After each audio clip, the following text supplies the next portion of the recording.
conta da pré-campanha, até te respondendo a pergunta original, que eu acabei indo por milhares de assuntos. Mas você tá respondendo ela. Uhum. Não, ótimo. Então, até fazendo esse desenho aqui, como é ser pré-candidato. Tô rodando o Brasil e tô indo pra fora do Brasil também. Eu fui pros Estados Unidos, agora voltei pros Estados Unidos, fui pra Portugal, já fui pra Argentina, nesse período fazendo reuniões, conversando com a imprensa lá fora. Você vê, toda vez que eu vou nos Estados Unidos, eu vejo uma coisa nova. Em novembro eu tinha ido lá e vi carro dirigindo sozinho pra fazer Uber, por exemplo. Agora eu já vi os entregadores, uma caixinha lá na Flórida que vai andando pelas ruas e entregando as coisas. Você vai vendo as novidades, pro bem ou pro mal, mas você vê o mundo se desenvolvendo, o mundo andando, e a gente vê assim as discussões no Brasil completamente paradas. Virou o ano, começou 2026, o Lula manda a agenda dele. A agenda do Lula consiste em botar em pauta 6x1, vai ter isso ou não vai? Vamos trabalhar mais ou menos? É escravidão ou não é? Uma discussão do começo do século XX. E a outra é a discussão sobre Vale Gás. Vamos dar Vale Gás ou não? Vale Gás. Cara, o mundo está se encaminhando para inteligência artificial. O mundo está se encaminhando para grandes automações. O mundo vai ter grandes ganhos de produção. E a gente está falando se o Lula vai dar ou não vai dar energia elétrica de graça. Ou se o Lula vai dar ou não vai dar gás de graça. Definitivamente, um país em que as pessoas estão precisando receber energia elétrica e gás, que são coisas essenciais para você cozinhar em casa e sobreviver, que, vamos dizer, são discussões que a gente tinha no final do século XIX, quando a energia elétrica começa a ganhar escala e lamparinas a gás existiam. Por exemplo, a gente está numa discussão no século XIX, quer dizer que o bicho está pegando. E aí vem aquelas estatísticas mentirosas. Eu dei uma entrevista em Portugal sobre isso. Não, o Brasil está com pleno emprego, apareceu o Brasil com 5,3% de desemprego. Meu querido, o desemprego é medido pela quantidade de pessoas que vão atrás do emprego. E aí as estatísticas são baseadas nisso. Se não tem ninguém indo atrás do emprego, significa que, na prática, ou não tem emprego, ou simplesmente as pessoas estão recebendo e fazendo um bico por fora, até para não ser tributado, para sobreviver. Então faz um bico, recebe um auxílio, recebe um BPC, recebe um vale, aí recebe um gás junto. Ou seja, as pessoas estão vivendo meio amarradas no Estado e meio na informalidade, e isso é horrível.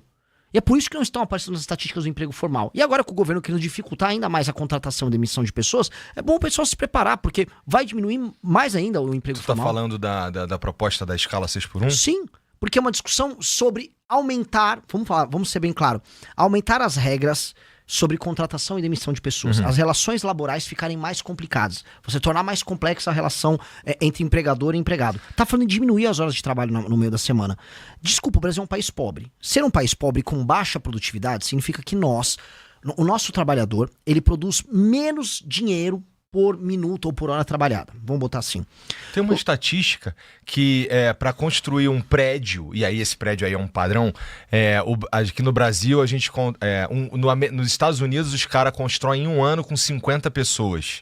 Aqui a gente constrói em 3 com 150 pessoas. Sim, isso aqui, imagina isso para todas as áreas da economia. Se não foi exatamente isso, é perto disso. Sim, mas isso acontece em várias áreas da economia. Sim. A gente é muito ineficiente em muitas áreas, e essa ineficiência se dá em muitos termos. Vou dar um exemplo. A partir do momento que o governo gasta demais, o dinheiro fica caro porque a taxa de juros fica alta para ele poder sustentar isso, porque ele não tem credibilidade que vai pagar as coisas. Logo, o dinheiro é caro. O dinheiro caro faz a produção ser cara. A produção ser cara, você investe menos. Suas máquinas são mais velhas, sua capacidade de inovar em tecnologia é menor. Logo, você vai ter menos, por exemplo, tecnologia construtiva para fazer uma obra. Então, também a nossa legislação ambiental para você construir qualquer coisa. Se eu quiser construir uma represa para fazer uma hidrelétrica, ela é super complexa. Para eu fazer uma estrada, ela é super complexa. Logo, eu não consigo nem escoar um produto do ponto A ao ponto B de maneira barata e rápida. Tampouco eu tenho energia elétrica barata. Isso impacta também em ter produção. Logo, fazer produto se torna caro, se torna difícil, não tem investimento em tecnologia. Então, parece que a gente fica se sabotando permanentemente. Isso é a gente tentando... por exemplo, esse lance da escala 6x1 me parece mais uma vez a gente olhando... essa especificamente parece o Bolsonaro em 22 baixando o imposto da gasolina. Sabe qual é? Serve para tentar ajudar aqui na hora que for votar, mas essa agora, ela tem uma característica do jeito que eu enxergo, que é o seguinte, um outro remendo, a gente tem uma porrada de remendo e a gente não fala nunca em consertar os problemas, a gente fala em remendar os problemas. Um exemplo que me parece que deixa bem claro é o seguinte, tinha uma galera falando sobre a maneira como são escolhidos o ministro do Supremo Tribunal Federal, tipo, o cargo tem alguns vícios, que é, o cara ele sai de lá aos 75 anos, ele nunca mais pode ser mandado embora, tem essa batina, tem a indicação, não sei o que e tudo mais. Legal, mas isso não explica, não é isso que explica um juiz que se envolve com um escândalo financeiro. Né? Não é o modo, não é o cargo, não é como ele chega no cargo que diz se ele vai ou não mexer com dinheiro. Né? É outra coisa. Então, esse bagulho do Banco Mais também, olha o jeito como a gente escolhe os ministros. Aí toma aqui um remendo, e aqui é um exemplo. E aí toma aqui um remendo, e agora a gente vai remendar a maneira para agora o ministro, para chegar lá, agora ele tem que ter uns diplomas nisso daqui. Mas isso não resolve o primeiro problema, que é, o cara não devia... Ele é a cara da justiça no Brasil, ele não pode se envolver no escândalo financeiro. E caso apareça o nome dele numa parada dessa, ele tem que se explicar. Até porque não estamos falando de alguém pouco midiático, mas enfim, daqui a pouco a gente vai chegar lá. O que eu tô dizendo esse do 6x1 parece um remendo de um problema. Você tá fazendo o inicial. raciocínio certo. É lógico que é um remendo. O raciocínio é certíssimo.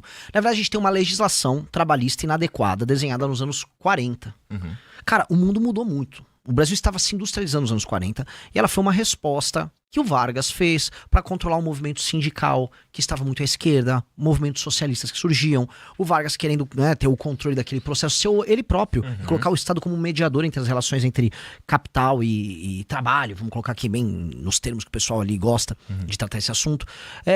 Pois bem, o Brasil nem se industrializou direito. O Brasil ainda era uma cidade agrária naquele período. Essa legislação, ela demora a pegar, só que ela gera, vamos dizer, como externalidade, uma hiperburocratização nas relações de trabalho. E é muito engraçado porque, assim, você pega como é que eram as leis trabalhistas da Coreia do Sul quando ela se tornou desenvolvida.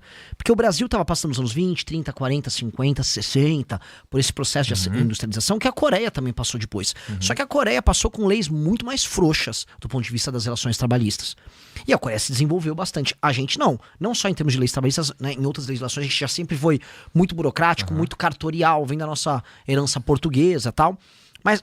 já naquele período a gente já hiperburocratiza, dificulta, cria relações baseadas no conflito, cria uma tese, que é uma tese básica que a gente tem na Justiça do Trabalho, que é presente tudo que é da hipossuficiência do trabalhador. Então, como o trabalhador é hipossuficiente, o juiz não tem que julgar pelo que é justo, ele tem que balancear essa relação de forças. Então, às vezes ele vai aumentar um pouco, vamos dizer, o resultado o que foi pedido pelo uma das partes, e isso é efetivamente injusto, isso gera relações contratuais que acabam se basando depois na perfídia. Então, muitos casos que iam parar na justiça trabalhista ao longo da história do Brasil, milhares e milhares de casos, o cara fala, vai lá e testemunha pra mim, fala que o empregador me botava pra fazer hora extra, mesmo não tendo como provar e tal, usa aquela prova testemunhal, o juiz vai dar o despacho mesmo, ganha uma graninha aqui.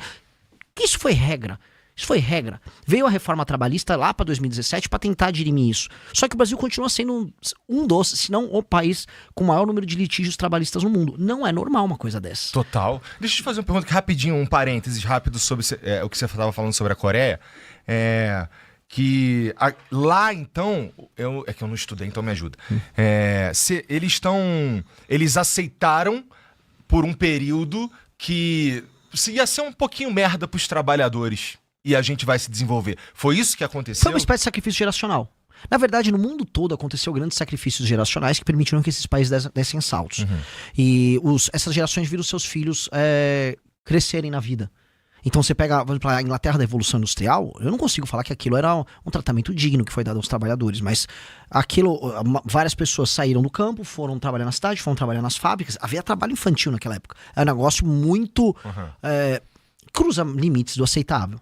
Dito isso, a Inglaterra foi se firmando como uma potência industrial, foi a maior potência do mundo naquele período. Isso aconteceu nos Estados Unidos também, o Japão teve isso, o Brasil em grande medida teve isso no processo de industrialização dele. Só que rapidamente a gente, utilizando como subterfúgio, uma ideia que é correta do tipo, eu quero evitar abusos, e acho que todo mundo quer evitar abusos, ninguém acha que tem que ter, vamos dizer, leis que permitam trabalho infantil ou cargas bizarras de trabalho para cima das pessoas. Só que você tem que dar, vamos dizer, uma liberdade contratual dentro de um parâmetro que evite absurdos, uma liberdade contratual para que as pessoas possam vender seu trabalho e outras possam contratar seu trabalho.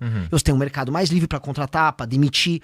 para abrir uma empresa, já saindo da questão laboral, mas abrir e fechar uma empresa, contratar e demitir uma pessoa, tem que ser uma constante, tem que ser fácil. Abrir e fechar empresas e contratar e demitir pessoas fazem parte do jogo, porque nem todas as empresas dão certo, nem todas as contratações dão certo. Não, aqui fudeu, meu irmão. Eu conheço algumas histórias do cara que faliu, ainda processaram ele até o talo. Então fácil, assim, parece assim, você falir você é um grande fracassado, escreve loser na tua testa e você morre. Nos Estados Unidos, várias pessoas tentam. A quinta tentativa deu certo, o cara ficou bilionário. E ele não é visto como problema, pelo contrário, ele é um processo de tentativas. Não existe o trauma em outras nações disso. Mas voltando para essa questão dos sacrifícios geracionais. Houve gerações que se sacrificaram do ponto de vista do trabalho e geraram países mais desenvolvidos. E essas gerações fizeram parte também de projetos nacionais que ambicionavam tornar esse país desenvolvido. Então eu vou pegar de Singapura, vou pegar o Japão, pego a China, pego a Coreia do Sul. Eles tiveram muitas coisas em comum. Eu acho que tem uma combinação de uma vontade da liderança política e lideranças esquerda, direita, tá? Em ter um país que se tornasse uma potência. Isso é um caso muito comum na Ásia. Uma geração que colocou o trabalho acima de qualquer coisa e que fez este sacrifício, e aí viu seus filhos entrarem na faculdade, aí viu a economia ficar complexa, seus filhos tiveram uma vida melhor que a deles, e esses filhos usufruíram dos resultados disso. E, em grande medida, o Brasil, ele se burocratizou demais antes de ter conseguido fazer isso. Então, tudo que o Brasil fez foi meio mitigado, foi meio meia bomba. E a gente nunca conseguiu se realizar a ponto de se industrializar plenamente e se tornar um país desenvolvido. Então, o que acontece? O Brasil ficou meio industrializado, e aí ele foi se desindustrializando antes de se industrializar de verdade. E aí ele voltou a ser um país agrário, agora um país de serviço, mas não um baita país de serviço, porque país de serviço... país de primeiro mundo de serviço, tem serviços de alta qualidade porque a mão de obra foi formada. Ou seja, o filho do cara que estava na fábrica ralando fez faculdade, abriu um consultório dentista ou abriu uma empresa prestadora de serviço de alguma coisa. E aí essa economia de serviço com um maior valor agregado fez com que ele não precisasse ficar na fábrica igual o pai. E aí aquela economia ganhando complexidade, ela gerou renda para todo mundo. O Brasil não gerou isso. Então os nossos serviços não têm alta complexidade, a nossa indústria foi quebrando, a gente fica dependendo do uso da terra, da agricultura, que essa sim tem alto valor, vamos dizer, alta tecnologia, a gente investiu, então ela é competitiva globalmente, o que é paradoxal, porque é o setor mais primário, mais antigo de todos. E aí a gente nunca pensou assim, cara, e se eu pensasse sistemicamente? Se eu pensasse sistemicamente, a gente tinha que ter desregulamentado o nosso regime de trabalho.